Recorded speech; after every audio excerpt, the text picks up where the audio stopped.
এটাই ভালো মনে আগে। এটা কি চেক করলো ভাই? এটা ভাই দেখলো বইছে কিনা, শক্ত কিনা। আচ্ছা, শক্ত হয়েছে কিনা বলছে কিনা। এখন আপনার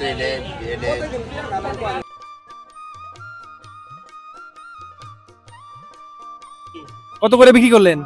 120 টাকা। 120। এই দেখেন, এভাবেই কিন্তু ওনারা দই বিক্রি করে থাকেন।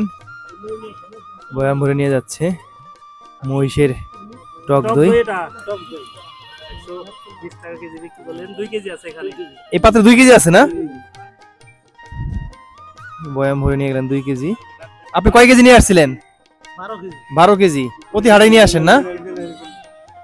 প্রতি হাটে নিয়ে আসে 12 কেজি করে।